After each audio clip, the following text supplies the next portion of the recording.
자, 반갑습니다. 오늘부터 이제 좀 온라인 수업을 시작을 할 텐데요.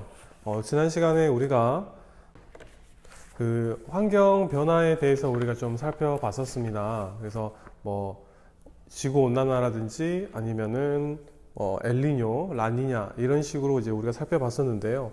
거기서 이제 우리가 기억해야 될 부분들은 지구 온난화와 관련된 현상들, 그리고 그런 것들이 우리 지구에, 우리 생활에 어떤 영향을 미치는가, 이거를 좀 우리가 잘 알아보는 것 또한 중요하다라고 했었고요.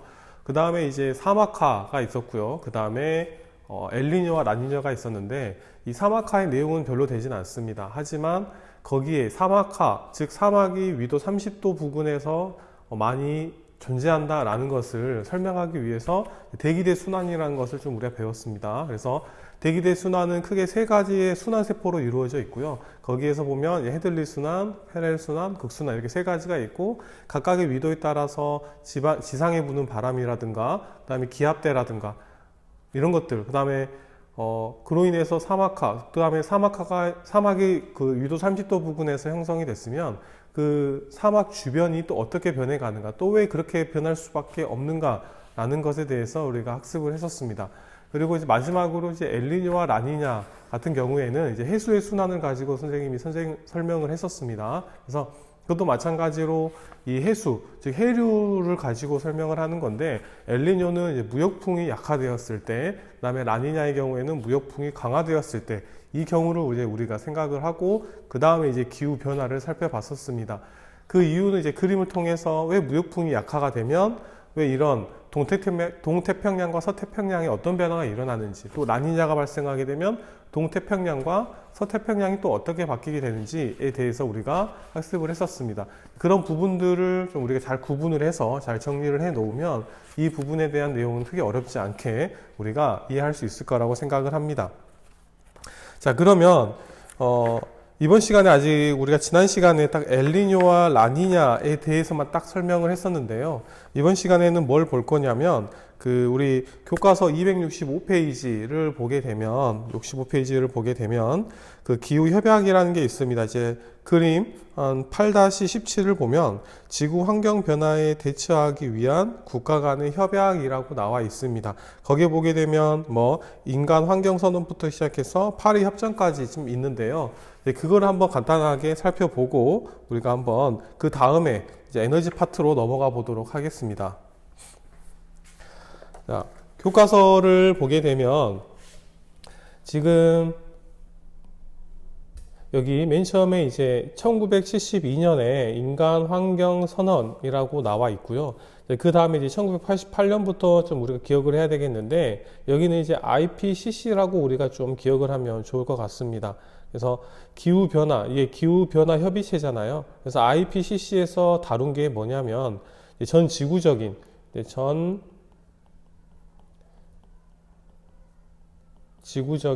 이제 환경 문제, 이제 이때부터 환경이 좀 문제가 되고 있구나라는 것들을 인식을 하고 전 세계적으로 이제 협약 기구를 만들기 위한 노력을 이제 시작을 하게 됩니다. 네, 시간이 흘러서 이제 1992년에 보면 여기 UNFCCC라고 하는 UN 기후 변화 협약이라는 건데요. 자, 이거는 어떤 내용을 다루고 있냐면 지구 온난화, 이제 지금도 문제이긴 하지만 이제 이때부터 이제 산업 발전으로 인해서 이산화탄소 기체가 발생량이 많이 늘었습니다. 그래서 지구 온난화를 줄이기 위한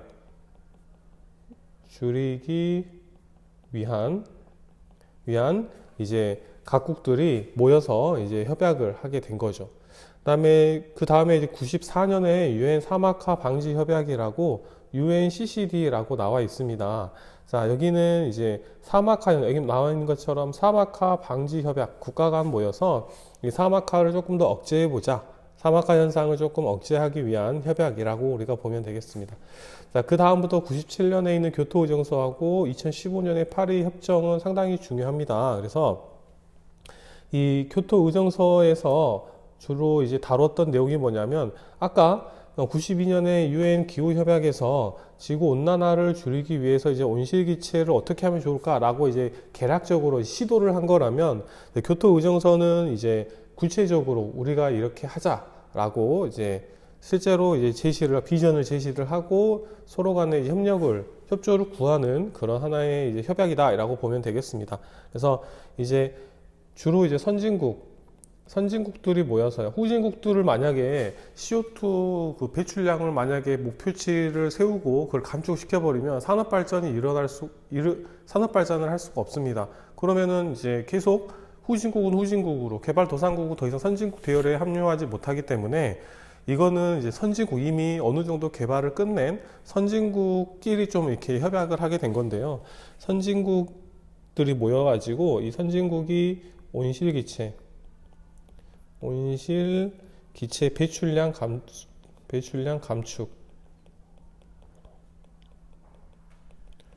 감축 목표를 제시를 합니다. 그러니까 여기서 이제 나온 게 이제 탄소 배출권이라는 겁니다. 그래서 올 한 해 동안은 이 나라는 이산화탄소 배출량을 이만큼 하자라고 하고 그 이상 넘어가게 되면은 이제 거기에 대해서 뭐 세금을 부여한다거나 아니면은 벌금을 부여한다거나 부과한다거나 이제 그렇게 이제 서로 이제 협약을 하게 된 거라고 보면 되겠습니다. 이제 그게 이제 교토 의정서라고 하면 되겠고요. 이제 파리 협정의 경우에는 이제 교토 의정서에 조금 더 확장되고 조금 더 강화된 협약이라고 보면 되겠는데요. 이런 온실기체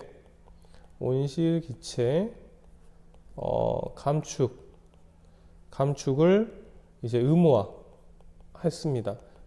교토 의정서는 서로 목표를 이렇게 하면 좋겠다라고 하고 그냥 그 정도로 끝난 거라면 이제 파리 협정 2015년 최근이죠. 거기서는 이제 각 나라들도 이제 어느 정도 온실기체 배출량을 꼭 지켜라라고 이렇게 한 것 같습니다. 그래서 여기 보게 되면 이제 그림 8-17에서 보면 1988년 거 하나, 92년 거 하나, 94년 거 이렇게 있지만은 선생님은 여기서 보면 이제 교토 의정서랑 이 파리 협약이 좀 중요한 기후 협약이지 않을까라고 생각을 해봅니다. 지구 온난화가 이게 지역적이 아니라 전 세계적, 지구적으로 미치는 영향이 매우 크기 때문에 온실기체 배출량 감축과 관련된 협정 꼭 우리가 기억을 해놨으면 좋을 것 같습니다. 자, 그래요. 자, 여기까지가 이제 우리 그 환경 변화에 따른 그런 내용들이었고요. 이번에는 우리 268페이지 보도록 하겠습니다. 그 이전에 보게 되면은 266페이지나 267페이지에 나와 있는 탐구 활동들이 있습니다. 이것들은 이제 말 그대로 여러분들이 한번 읽어보고요. 좀 빈칸에 어떤 내용들이 들어갈지 환경에 좀 관심 있는 학생들은 이걸 좀 조사해 보면 충분히 도움이 될 거라고 생각을 합니다. 자, 그러면 우리 268페이지 에너지 사용과 환경 파트를 우리가 한번 봐보도록 하겠습니다. 자, 네 번째죠.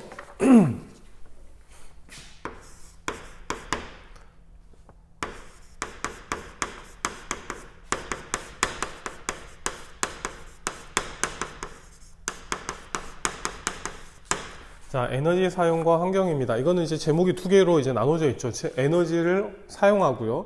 근데 환경은 또 뭐냐? 근데 이제 에너지를 사용하게 되면 필수적으로 이제 환경 오염이 조금씩은 일어나게 됩니다. 그러면 이 에너지를 어떻게 하면 효율적으로 사용을 하고 에너지 효율이 중요하겠죠. 왜냐하면 에너지를 만들어내는데 그 에너지가 제대로 우리가 목적한 바대로 다 사용되지 못하고 그냥 사라져버리는 그런 용도로 사용된다면 당연히 많은 에너지를 필요로 하겠고요. 또 그러다 보면은 환경에 미치는 영향도 좋지 않기 때문에 여기서 이제 우리가 본격적으로 다루는 거는 에너지를 전환하는 과정 가운데서 어떻게 하면 조금 더 효율을 높일 수 있는가, 그 다음에 그런 효율을 높이는 그 과정이 또 환경에 어떤 영향을 미치게 되는가에 대해서 우리가 한번 살펴보도록 하겠습니다. 항상 그랬듯이 우리가 먼저 들어가기 전에 학습 목표하고 핵심 개념을 좀 우리가 살펴보도록 하겠습니다.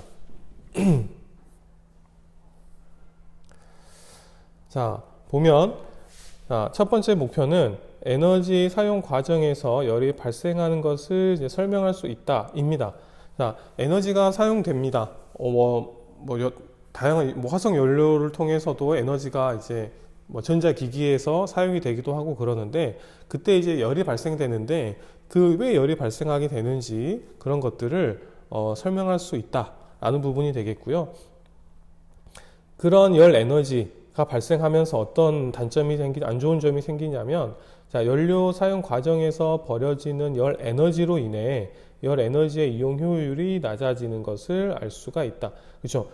우리가 어떤 화석 연료를 때우거나 어떤 에너지 전환을 할 때 열 에너지가 많이 발생하면 많이 발생할수록 열 효율이 또는 에너지 효율이 낮아진다라는 것을 여기서 말하고 간접적으로 미리 말을 해주고 있습니다. 자, 마지막으로 열 효율을 높이는 것이 사회적으로 어떤 의미가 있는지 설명할 수가 있다입니다.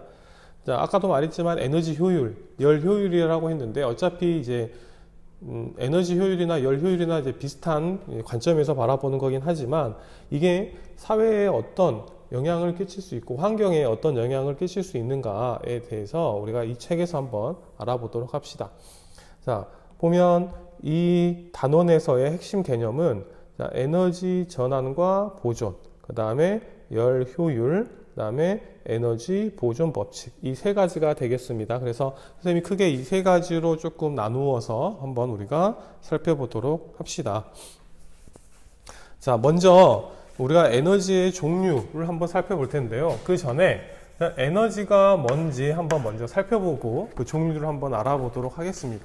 자, 에너지라는 말은 우리가 쉽게 일반적으로 우리가 영어이지만 그냥 일반적으로 일상생활에서 너무나 많이 사용하고 있는 용어 중에 하나입니다. 그래서 에너지가 뭐냐라고 딱 물어봤을 때 쉽게 대답하기는 좀 어려울 거예요. 그러니까 과학을 배워서 이렇게 정의를 배우면 아, 이거구나 라고 우리가 쉽게 이제 설명할 수 있지만 그러기 전까지는 에너지는 에너지 아닌가? 일인가? 예, 그렇게 생각을 할 수가 있는데, 자, 여기서 이제 에너지는 책에서도 이제 교과서에서도 이제 말을 하고 있습니다. 교과서 첫 번째 문장에서도 물체가 일을 할 수 있는 능력이 있을 때, 쉽게 말하면은 그 물체가 일을 할 수 있는 능력이라고 보면 되겠습니다. 그래서 물체가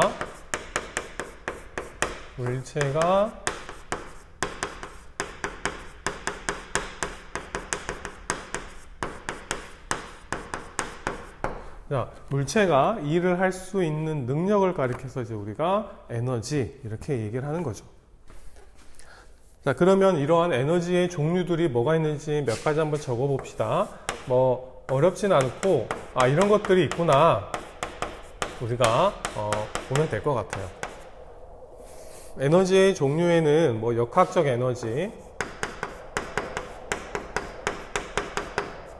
자, 역학적. 앞에 이제 뒤에 에너지는 생략하고 앞에만 이제 쓰도록 하겠습니다. 역학적 에너지, 그 다음에 전기 에너지, 그 다음에 화학 에너지, 그 다음에 핵 에너지, 그 다음에 열 에너지, 그 다음에 소리도 에너지가 있습니다. 소리 에너지, 그 다음에 빛도 에너지가 있죠. 빛, 에너지.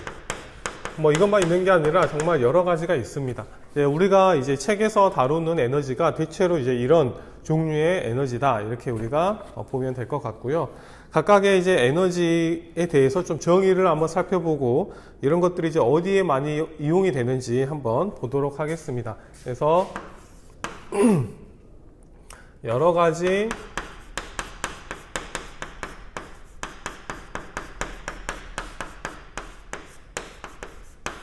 여러 가지 에너지의 이용입니다. 이게 한번 순차적으로 역학적, 뭐 열 에너지, 그 다음에 화학 에너지, 전기 에너지 이렇게 한번 우리가 살펴보도록 할게요.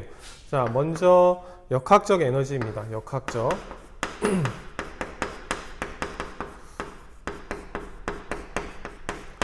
자, 역학적 에너지는 우리가 물리 파트에서 많이 나오는 것 중에 하나예요. 역학. 쉽게 말하면 운동이라고 생각을 하면 되는데, 그러면 이 역학적 에너지는 운동 에너지만 포함을 하고 있느냐? 그게 아니라 보통 우리가 물리에서 배우는 에너지, 역학적 에너지는 크게 두 가지로 나눌 수가 있습니다.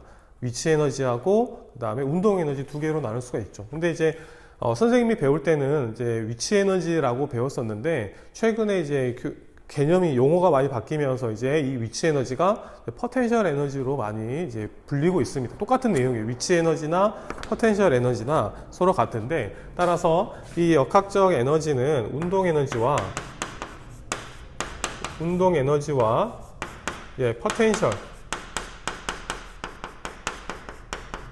포텐셜 에너지의 합입니다. 합. 그러니까 운동 에너지, 운동하고 있는 물체는 운동 에너지를 가지고 있어요. 이 포텐셜 에너지는 이 지구에서 멀리 어느 정도 그 위치에 있느냐에 따라서 또 이 에너지를 가지고 있거든요. 그래서 우리가 공중에 어떤 물체를 놔두게 되면 이 물체가 떨어지잖아요. 이 포텐셜 에너지가 뭘로 바뀌게 되냐면 운동 에너지로 바뀌게 되는 겁니다. 그래서 이 역학적 에너지는 운동 에너지와 이 포텐셜 에너지 두 개의 합이라고 보면 되겠고요. 이런 것들이 주로 이제 어디에 이용이 되냐면 뭐 수력 발전,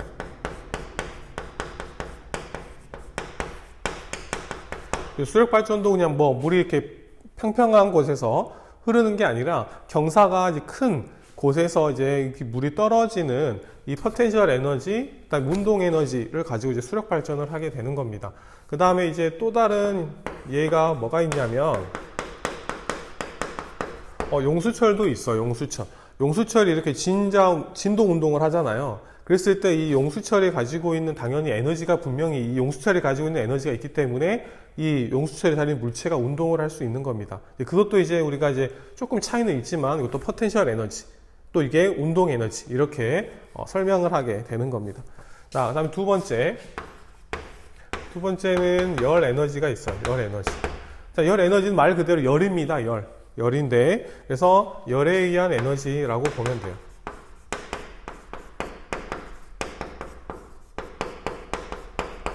자, 열에 의한 에너지 뭐가 있냐면 열 하면 우리가 이제 따뜻하다, 뜨겁다 그런 게 나오죠. 그래서 이 열 에너지로 많이 이용을 하는 게 음식을 조리하거나 음식을 요리하거나 그 다음에 난방에 이제 가장 많이 활용을 합니다. 이거는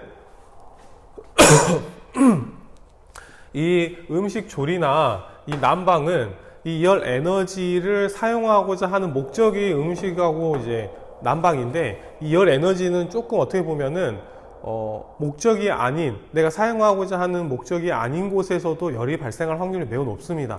쉽게 말하면 열 에너지는 이제 버려지는 에너지라고 생각을 하면 돼요. 근데 이제 우리가 음식을 조리할 때 에너지는 꼭 필요한 에너지, 뭐 난방할 때도 꼭 필요한 에너지, 그런 개념이라고 생각을 하면 됩니다.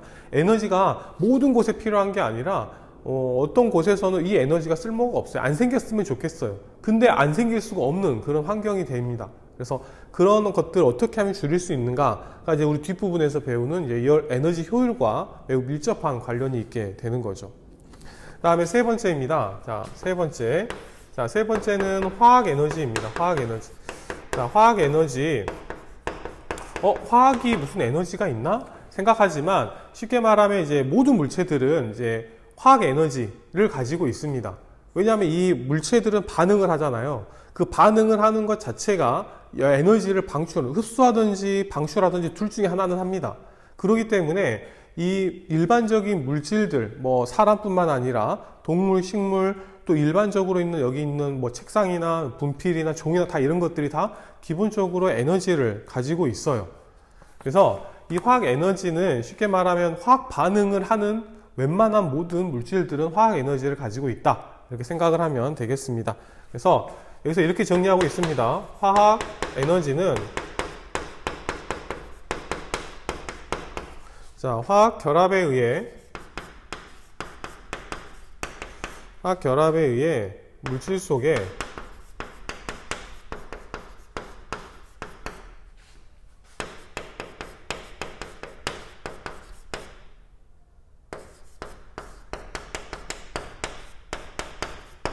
화학 결합에 의해 물질 속에 저장되어 있는 에너지인데 이거를 외울 필요는 없어요. 우리가 나중에 방금 이 에너지에 대한 종류를 여러 가지 이제 소개를 하고 설명을 할 겁니다. 근데 문제는 이 개념을 물어보는 게 아니라 어떤 예시를 통해서 이게 어떤 에너지에서 어떤 에너지로 바뀌게 되는가, 이제 그거를 구별하는 문제가 거의 한 90% 이상이 나오게 돼요. 그렇기 때문에 단지 화학 에너지 정의가 너무 애매한데, 너무 어려운데 중요하진 않습니다. 그 대신에 이제 우리가 처음 이제 배우는 거다 보니까 이게 선생님이 정의를 설명한 건데 이걸 외울 필요는 없어요. 선생님 그렇게 생각을 합니다. 자, 그러면 이 화학 결합에 의해서 물질 속에 저장되어 있는 에너지 어떻게 생각을 하면 되냐면 대표적으로 이제 화석 연료가 있습니다. 화석 연료. 그죠? 화석연료, 석유, 석탄, 천연가스 이런 것들도 연소를 하게 되면 에너지를 방출을 하죠. 왜? 얘네 자체적으로 어느 정도의 에너지를 가지고 있기 때문에 연소, 화학 반응을 통해서 에너지를 방출하게 된다. 그 다음에 이제 대표적인 예가 건전지입니다. 건전지 잘 기억을 하세요. 건전지가 이제 시험에 제일 많이 나옵니다. 화학 에너지가 전기 에너지로 바꿔주는 가장 대표적인 물질이라고 보면 될 것 같아요. 그 다음에 또 인체,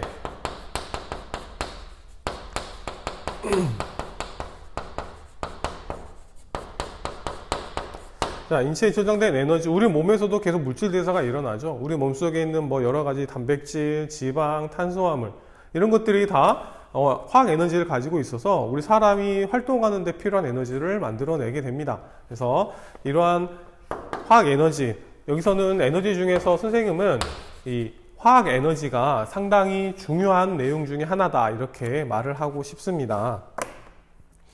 그 다음에 네 번째 전기 에너지가 있네요. 네 번째, 자, 전기 에너지. 자, 전류에 의해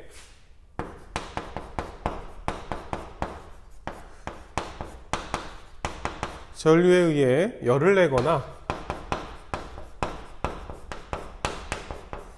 내거나 일을 할 수 있는,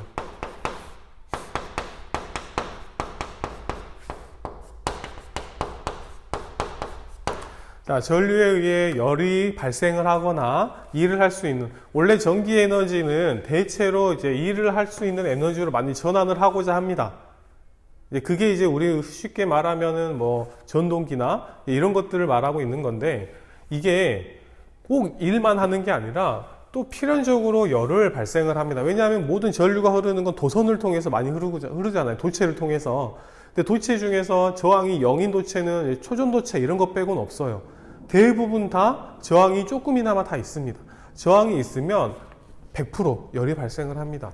그래서 이 전기 에너지를 100% 일로 바꿀 수 있는 우리나라 지금 현재 존재하는 건 없다는 거죠. 어찌됐든지 어떻게든지 꼭 그럼 저항이 0이면 100% 되나요? 근데 저항이 0이지만 또 그 안에서 다른 어떤 뭐 저항이라든가 마찰이라든가 이런 게 존재하게 되면 100%로 전환되지는 않습니다. 어떻게든 이 에너지가 이제 버려지게 되는 거죠. 그래서 전기 에너지는 전류가 흐르게 되면은 필연적으로 열이 발생을 하게 됩니다. 그래서 어찌됐든지 간에 효율은 떨어질 수밖에 없는 거겠죠. 그래서 전기 에너지, 쉽게 말하면 이제 여러 가지 전기 기구들이 이 전기 에너지를 뭐 빛 에너지나 뭐 소리 에너지나 이런 것도 열 에너지다 이런 것들로 바꿔줄 수가 있다. 근데 전열 기구 같은 경우에는 얘가 버려지는 게 아니죠. 그죠? 어차피 전열기구는 열을 발생하기 위해서 만들어진 기구이기 때문에 열을 많이 내야 돼요. 그죠? 하지만 또 다른 부분에서 또 이제 에너지가 효율이 떨어지게 하는 그런 것들이 있을 수가 있다. 이렇게 보면 되겠습니다. 자, 그 다음에 다섯 번째, 여기 다섯 번째, 빛 에너지. 자, 빛 에너지는 빛에 의한 에너지입니다. 빛이 뭐 에너지가 있나요? 자, 빛도 이제 에너지가 있는데요. 쉽게 말하면 빛, 그냥 우리 눈에 보이면 태양빛, 빛이 에너지다 이렇게 보면 되겠습니다. 대부분 이제 빛 에너지는 이제 조명 장치에서 많이 보이게 되죠. 우리가 전기 에너지를 이제 빛 에너지로 바꿔주는 게 조명 장치, 조명 기구이기 때문에 쉽게 말하면 우리 눈에 여기 형광등 같은 것도 빛 에너지 이렇게 볼 수가 있습니다. 그래서 이 빛 에너지는 이제 전등도 있고요. 그 다음에 태양전지는 이제 빛 에너지를 이제 반대로 전기 에너지로 바꿔주는 작업을 한다 이렇게 보면 되겠고요.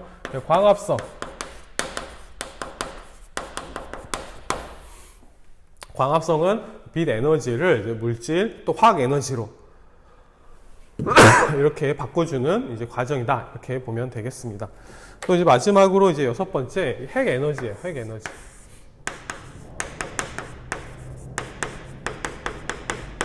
자, 핵 에너지는 이제 원자핵이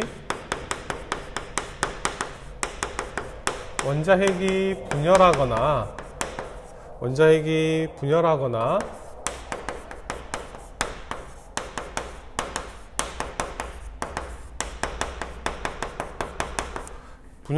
융합하면서 방출하는 에너지,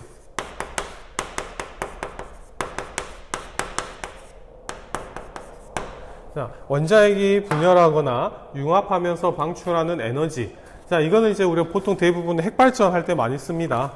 그죠? 핵 에너지는 우리가 뭐 핵폭탄도 있겠지만은 그건 인류에 이제 도움이 되는 게 아니라 이제 피해를 주는 거기 때문에 핵 에너지는 가장 대표적으로 이제 원자력 발전, 이제 이 정도만 생각을 하면 되겠습니다. 자, 원자력 발전은 분열, 융합 다 하는 게 아니라 오로지 대부분 다 분열, 핵 분열을 이용을 해서 발전을 하게 되는 겁니다.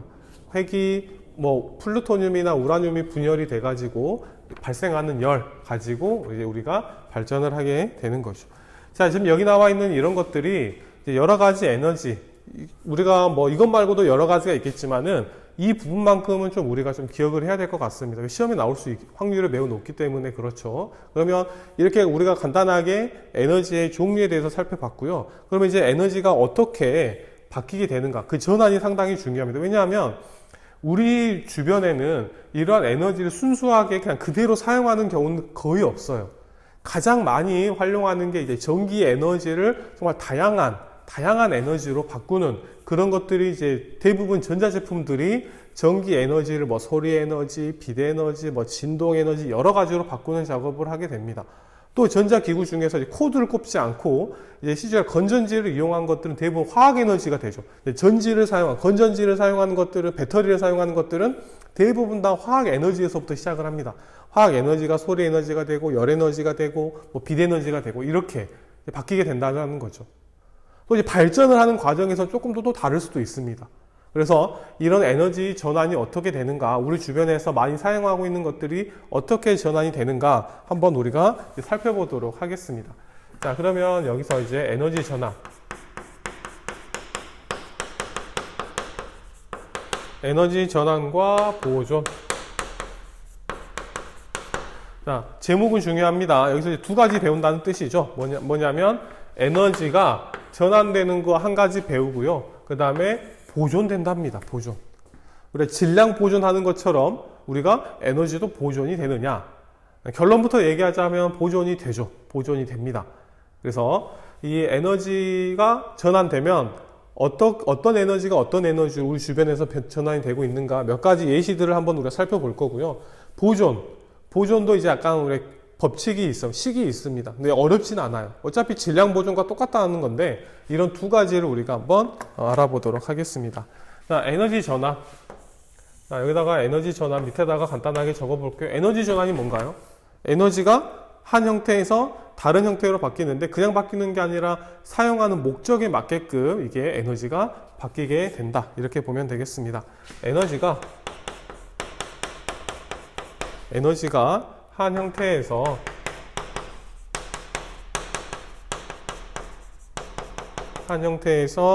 다른 형태로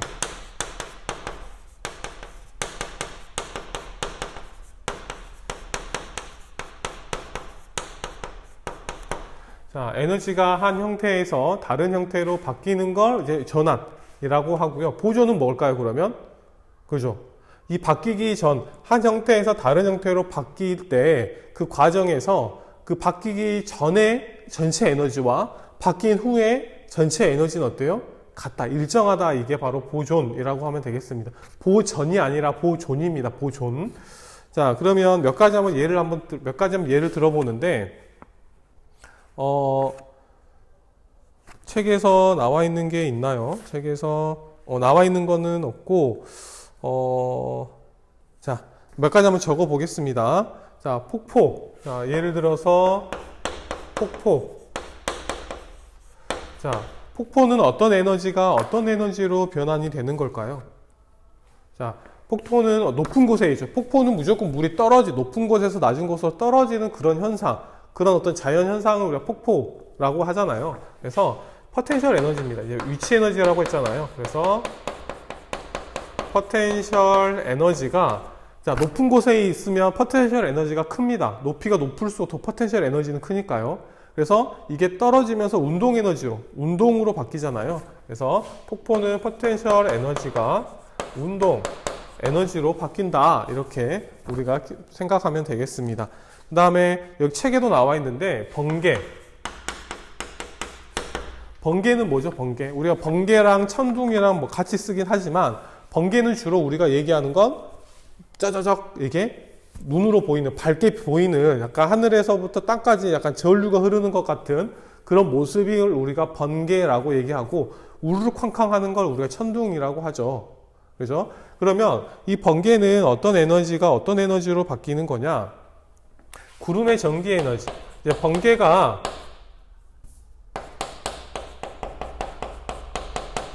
이제 번개가 만들어지는 원리는 간단하게 얘기하자면, 이제 하늘에 있는 구름의 전하와 땅에 있는 이 지표면이 가지고 있는 전하의 차이가 생기면서 거기서 이제 전류가 흐르게 되는 거거든요. 그래서 쫙 흐르는 게 이제 우리 눈에 전류가 흐르는 게 이제 번개 치는 것처럼 보이는데, 그래서 구름의 전기 에너지가 흐르면 뭘로 보여요? 우리 눈에 보이는 건 빛이 나기 때문에 우리 눈에 보이는 거죠. 만약 빛이 없다면 흐르는 거 그냥 흐르는 겁니다. 따라서 이 구름의 전기 에너지가 빛 에너지로 전환이 됩니다. 다 전환되는 건 아니고요. 일부가 이 빛 에너지로 전환되기 때문에 우리 눈에 이렇게 따다닥 전류가 흐르는 게 눈에 딱 보이게 되는 거죠. 그 다음에 이제 반딧불이.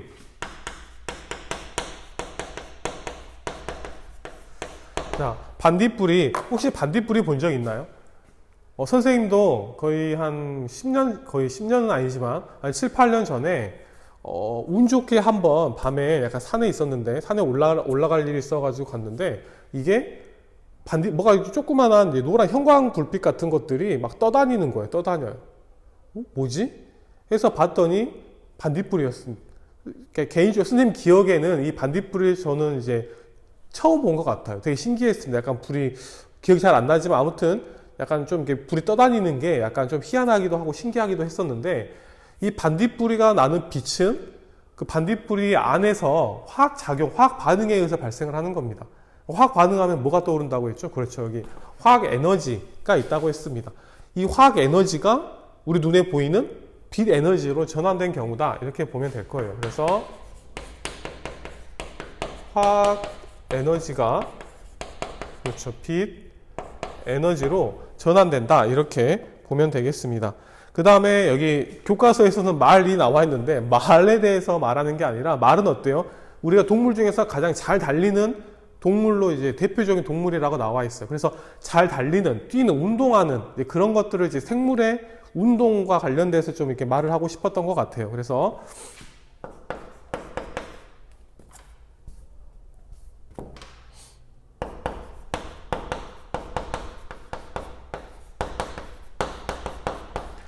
사람도 마찬가지로 동물이 움직이는 거, 선생님도 저렇게 수업을 하고 있고 판서도 하고 하게 되는 게 왜 할 수 있어요? 밥을 먹었으니까. 우리 몸속에 에너지가 있기 때문에 그 에너지를 가지고 운동을 하는 거죠. 운동을. 자, 그래서 여기서도 마찬가지로 우리 몸속에 있는, 즉 화학 에너지에서 우리 인체에 저장된 에너지, 지방, 단백질, 여러 가지가 에너지, 영양소가 있잖아요. 그런 것들이 뭘로 전환되기 때문에, 운동 에너지로 전환되기 때문에 그렇습니다. 그래서 여기도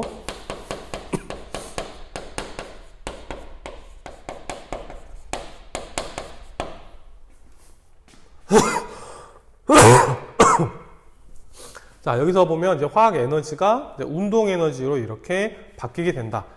그러니까 중요한 거는 이 전환에 대해서 시험에 잘 나옵니다.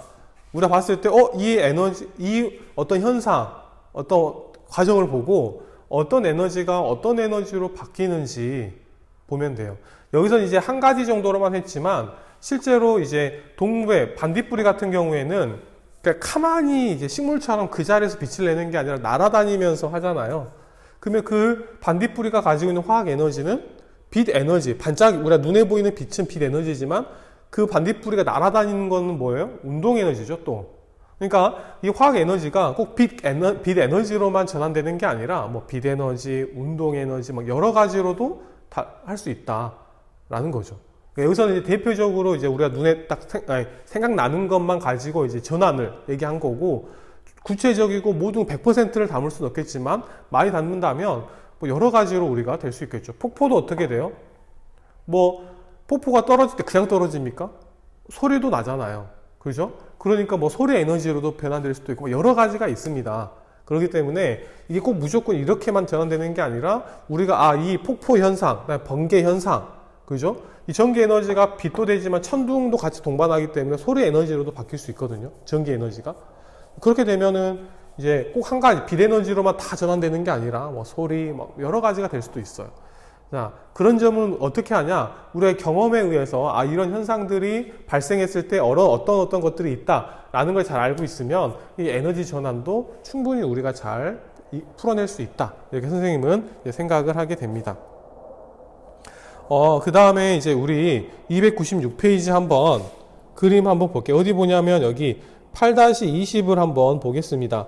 여기는 이제 애니메이션 그림으로 나와 있는데요. 이제 대부분 다 이제 전기 물품이기 때문에 이제 전기 에너지를 많이 필요로 합니다. 그래서 봐보면 여기 전기 밥솥이 있어요. 전기 밥솥은 전기 에너지가 열 에너지.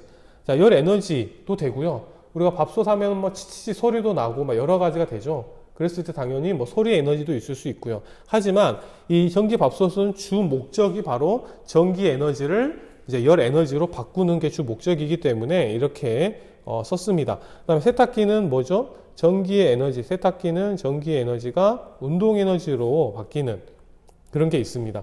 그 다음에 이제 텔레비전의 경우에는 이제 전기 에너지가 빛 에너지, 소리 에너지 이렇게 있어요. 지금 여기에는 어떻게 보면은 주 목적, 이 기구의 목적에 맞는 전압만 나와 있는데 전자제품은 필연적으로 뭐가 발생합니까? 우리가 휴대폰 또는 노트북 여러 가지를 오래 사용하다 보면 그 제품에 열이 발생을 하게 되죠. 그러니까 여기 나와 있는 모든 전자제품들은 세탁기도 그렇고요, TV도 그렇고요, 모든 전기가 전환되는 어떤 다른 에너지로 전환되는 과정에서 필연적으로 열이 발생을 하게 됩니다. 전에 말했지만 전기밥솥은 열 에너지를 이용한 거기 때문에 열이 많이 발생하면 할수록 좋아요. 하지만 세탁기는 열 에너지 필요 없습니다. 그 열 에너지로 건조시키는 것까지는 아니잖아요. TV도 마찬가지로 선생님도 여기 수업을 하면서 TV를 가까이 가서 뭐 가리키다가 만져보면 따뜻합니다. 뭐 그런다고 해서 따뜻하다 하고 손을 녹이거나 그러진 않죠. 그런 것처럼 이 전기 에너지가 전환되면서 발생하는 열 에너지는 거의 대부분 버려지는 에너지라고 우리가 생각을 하면 되겠습니다. 그래서 어떻게 하면 이런 것들을 조금 더 효율적으로 사용할 수 있겠는가, 열의 발생을 줄이겠는가, 이런 것들을 좀 우리가 지금 알아보면 좋을 것 같아요. 그래서 다음 페이지 우리가 보게 되면은 이제 여기는 이제 270페이지에서는 에너지 보존에 대해서 이제 설명을 하고 있습니다. 자, 에너지 보존을 하기 전에 선생님이 이제 간단하게 표를 통해서 각각 에너지 변화를 이제 그림을 통해서 한번 여기다 간략하게 한번 정리해 보도록 하겠습니다. 자, 여기 보게 되면 역학적 에너지. 여기에 역학적 에너지가 있고요. 그 다음에 여기가 화학 에너지. 화학 에너지. 그 다음에 여기가 열 에너지. 열 에너지. 그 다음에 여기가 전기 에너지. 전기 에너지. 그 다음에 여기가 핵 에너지. 핵 에너지. 그 다음에 여기가 빛 에너지. 자, 이렇게 6개가 있다고 하고요. 각각 에너지 전환을 우리가 한번 살펴볼 텐데요. 자, 화학 에너지가 역학적 에너지로 바뀌는 건 뭐가 있었나? 역학적 에너지는 운동 에너지, 포텐셜 에너지 다 포함됩니다. 쉽게 말하면 선생님이 이 지우개를, 여기 있는 이 지우개를 이렇게 올렸어요. 역학적 에너지가 변했죠. 운동 에너지도 하고 그 다음에 어떻게 보면 위치, 포텐셜 에너지도 변하게 됐죠. 그러면 이렇게 높이게 된 원동력이 뭡니까? 선생님이 이렇게 일을 했잖아요. 선생님 안에 있는 이 화학 에너지가 어떻게 돼요? 여기는 팔의 근육을 이용을 해서 여기 역학적 에너지를 바꾸게 됐습니다. 그래서 여기 보게 되면 이 화학 에너지가 역학적 에너지로 바뀌게 되는 건 이제 근육 운동. 근육 안에 있는 영양소가 이제 일을 해가지고 이제 역학적 운동을 하게 하는 그런 거라고 보면 되겠고요. 그 다음에 전기 에너지가 화학 에너지가 될 수도 있습니다. 뭐가 있을까요? 우리가 많이 하고 있어요. 휴대폰 어때요? 다 충전해서 쓰죠. 전기 에너지를 충전한다는 말은 우리가 이제 다시 이 화학 에너지, 배터리가 방전이 됐다라는 말은 화학 에너지가 다 소모됐다는 뜻이에요. 근데 충전을 하게 되면 그 전기를 통해서 화학 에너지를 다시 채워주는 거거든요. 따라서 이 전기 에너지를 화학 에너지로 바꿔주는 게 우리가 쉽게 말하면 충전기, 충전하는 거라고 우리가 보면 되겠습니다.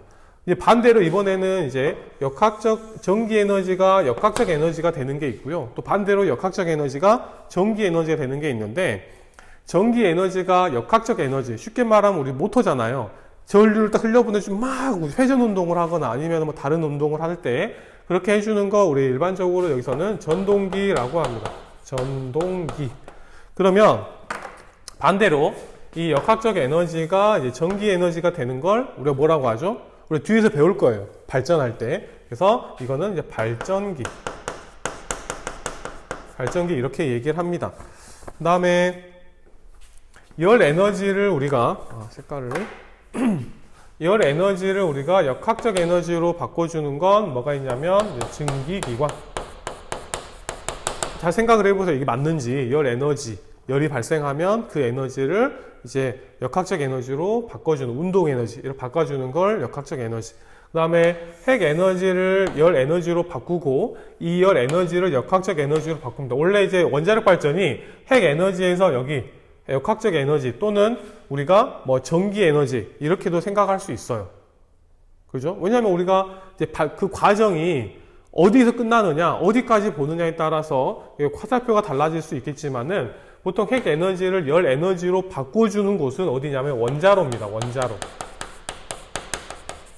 원자로 내부에서는 핵 분열에 의해서 열이 발생을 하죠. 그 발생한 열로 물을 데펴서 이제 터빈에 돌려가지고 발전을 하는 거니까 어디까지가 그 범위에 따라서 이게 달라질 수가 있다라는 거죠. 그 다음에 빛 에너지가 이제 열 에너지가 되는 것은 뭐가 있냐면 복사선. 그죠? 우리가 열 적외선이나 뭐 가시광선 다 쪼이면은 따뜻한 열을 가지고 있어서 이제 복사선이라고 보면 되겠고요. 그 다음에 이번에는 그러면 여기 한번 볼게요. 전기 에너지가 열 에너지가 되는 건 아까 뭐가 있었죠? 전열기가 있었죠. 전열기가 있었고요.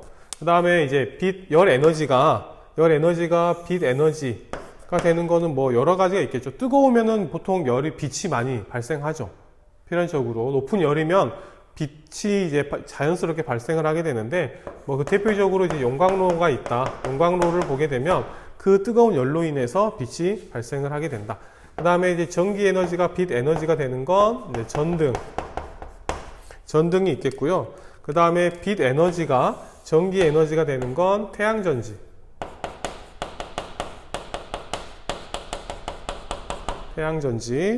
그 다음에 핵 에너지가 빛 에너지로 바뀌는 건 태양. 그죠? 핵 융합에 의해서 빛이 발생하니까 태양이 이렇게 있습니다. 뭐 화학 에너지가 전기 에너지 되는 건 우리 배터리, 건전지가 있겠고요. 몇 가지 예만 이제 좀 들어봤습니다. 이게 다 100% 완벽하다라고 할 수는 없지만 몇 가지 이렇게 에너지를 이제 크게 해놓고 각각의 연관되는 걸 좀 해봤어요. 그죠? 자, 열 에너지가 전기 에너지가 될 수도 있죠.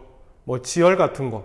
지열 발전을 하게 되면 땅 속에 있는 열을 이용을 해서 전기 에너지가 되는 거고, 또 열 에너지가 전기 에너지가 되는 건 발전도 되겠죠.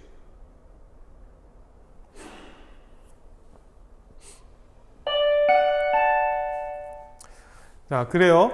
시간이 다 됐기 때문에 오늘은 여기까지 하고요. 지금 선생님이 여기서부터 여기까지 좀 정리를 했는데, 우리가 어려운 내용은 없습니다. 뭐 계산하거나 식을 외워서 하는 건 없고요. 우리가 어느 정도 좀 내용을 잘 파악을 하고 우리 주변 환경을 통해서 보면 어떤 것들이 구별할 수 있느냐, 그게 가장 중요한 것 같아요. 여기서 핵심은 이 에너지 전환, 우리 어떤 특별한 우리 주변에 있는 현상을 보고 에너지가 어떻게 전환되는가, 이제 그거를 구별할 수 있냐 없냐, 그게 핵심인 것 같습니다. 자, 그래요. 다음 시간에 우리가 같이 한번 더 이어서 우리가 한번 해보도록 하겠습니다. 수고하셨습니다.